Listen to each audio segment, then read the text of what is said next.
Hi, and welcome to Historical Perspectives with Dawn Brodey. I'm Dawn Brodey. Have you noticed that it kind of feels like the end of the world?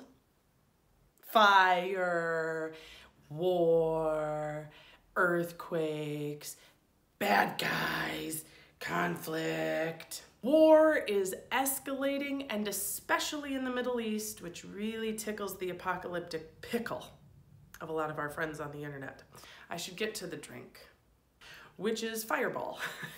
The little devil, ha, blowing fire. Because it's cinnamon whiskey, yuck, give me some, right? That's kind of how the devil works. And that seems appropriate for our history today, which is the First Crusade. Why the history of the First Crusade? Because everybody has crusade fever. I see the images of the Crusades used in white supremacy, and worse, the cross, the red and the white cross, and the armor, and the terms like, oh, a new caliphate and all this stuff, because it's all triggering this idea of a holy war,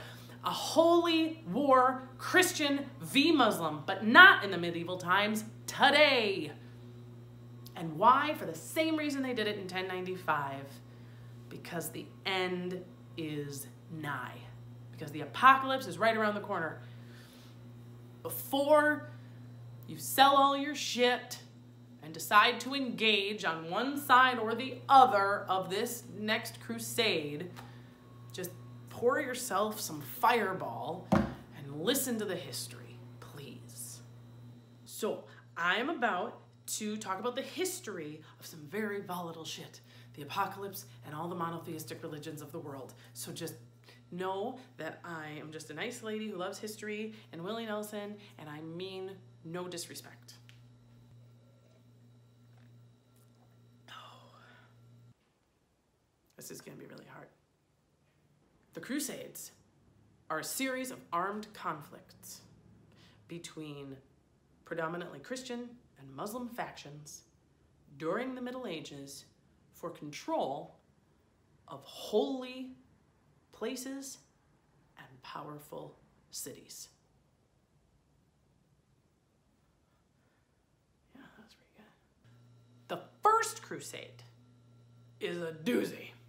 So just for context, at this particular time, 1095, we've got the three major monotheistic religions on earth. The oldest, Judaism, Christianity, which came around, of course, our modern calendar starts at Christ's birth, so around 0, we get Christianity.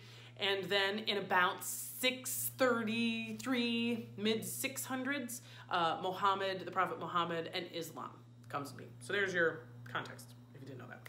Constantine had named Christianity the official religion of Rome. Oh, wow, stunning everybody.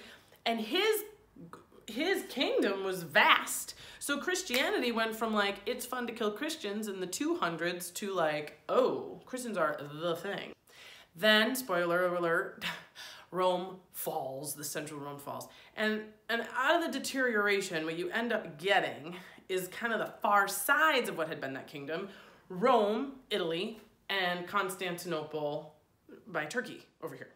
Those are still the two big Christian capitals, but they're very different from one another because the Christians in the West are Roman Catholic and speak Latin, and the Christians in the East are Greek Orthodox and speak Greek.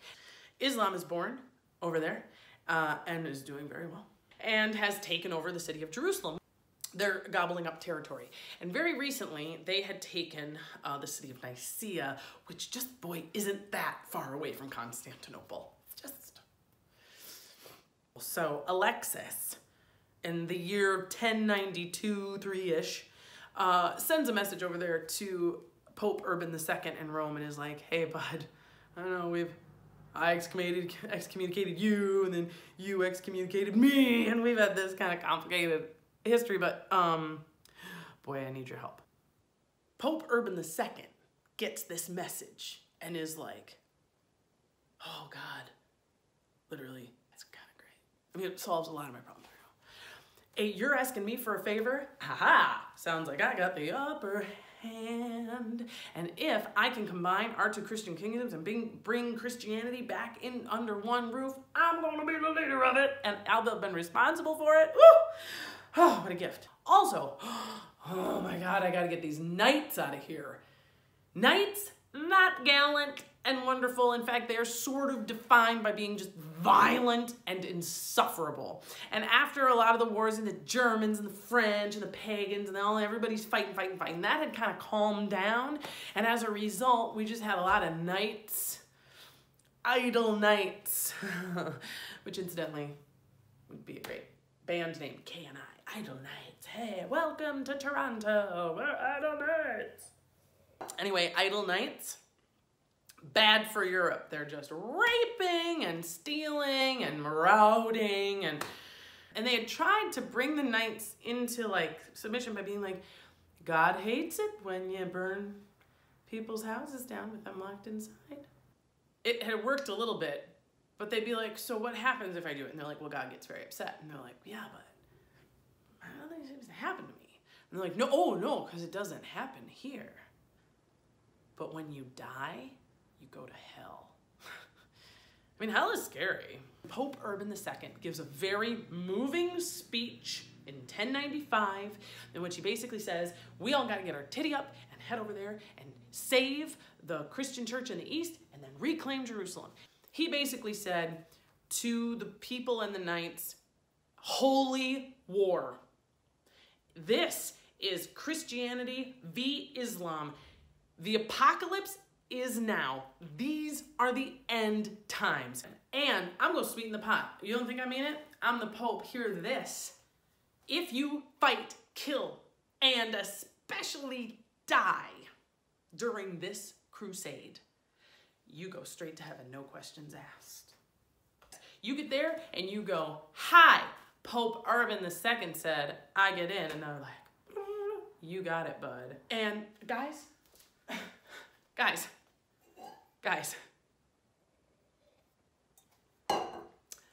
it really, really, really worked.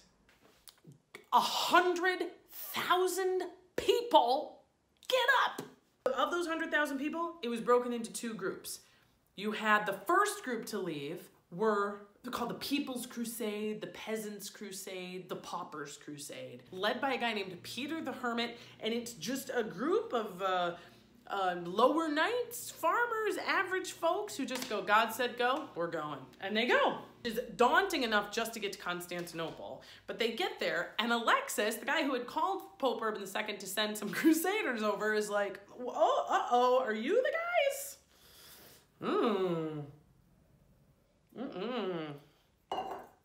You are poor and gross, and you have no horse, you don't have the stuff to go to war. Ugh.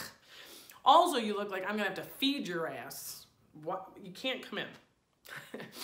Alexis doesn't want to let him in because you wouldn't either. Like, oh my gosh, you guys know what? You gotta go. I just got an alert. I mean a vision. You guys need to go over there and fight those Seljuk Turks. You want to prove to God that you're on the right path. They are scary and very dangerous. And the People's Crusade is like, which way? Great. And they run in there and they just get slaughtered. So that's kind of the end of the People's Crusade. Peter the Hermit makes it out. Hold on to that name, Peter the Hermit. He's a sticky character. He's in and out of this whole thing. So then the second group, the second crusading group, the more official crusades, when the Pope is like, right, and full of knights and military knights with like a ton of experience, they go. And they get to Constantinople, and Alexis is like, okay, well, listen.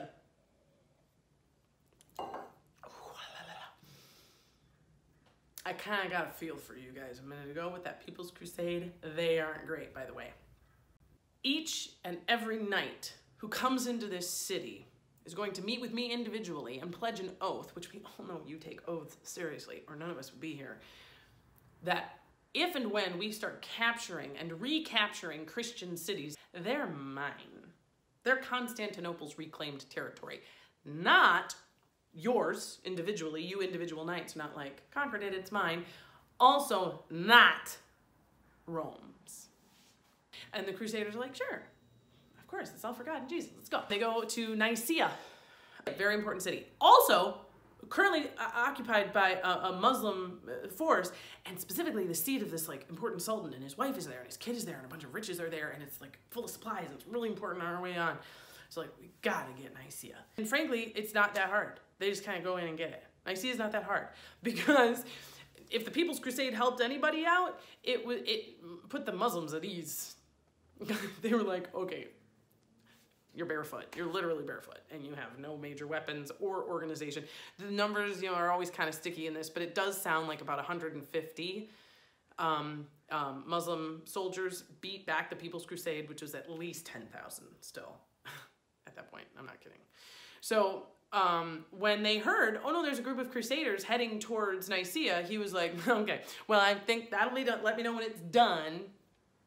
And that was not, this was the official crusade. These were the guys who knew what they were doing. So they get to Nicaea and they get in there. Okay, but then, oh, you guys, this is where Alexis, Constantinople's guy, goes up against the popes, Western guys, because he's like, God, I really need Nicaea back. I know they all pledged oaths, and even if they give it back to me, God, they're gonna plunder, and they're gonna rape, and they're gonna kill, and they're gonna destroy everything. And he doesn't want that. As the crusading army is outside and is essentially secured the victory, Alexis gets a message to inside and says, listen, we both know that if these guys come in here, they're gonna kill everybody. We don't want that. So surrender to us, to Alexis's force. We'll spare you guys, we'll get everybody out, and we'll keep these guys backed off. Deal? And they do. And they, Crusaders start to get a little pissed off. I mean, I get to go to heaven if I kill people and steal stuff, and I love that. It's my favorite thing, and I'm so good at it. And you didn't let me, you stopped me from doing that, you jerk. So they were mad. And more than that, then they find out that he get the Sultana and the Sultan's family out peacefully, and then when he let the Crusaders into the city, he let them in 10 at a time. I want to say, that should be a game show. I don't even want to know how hard it is to stand at a door of a city that they feel like they have divine right to and go, okay, wait. As soon as they come out, you can go back in. Anyway, at this point, Alexis is like, that's me. I know that the Pope said something about Jerusalem. That's y'all's business. I just really, Nicaea is good. It's giving me a nice, safe cushion around my city of Constantinople, and I don't like the way you guys do business, so go on, man. Bye. Which is kind of suits the Crusaders fine. And then they go on to Antioch. They go through Anatolia, and they go into Antioch, which is in northern Turkey right now, west of Syria, northwest of Iraq. There's no way I can tell the story like this. I'm gonna break this up. So that is Historical Perspectives, Part 1 of the First Crusade. Come back. I'm just going to keep drinking Fireball and talking about this. Just keep watching, come back, click the next one.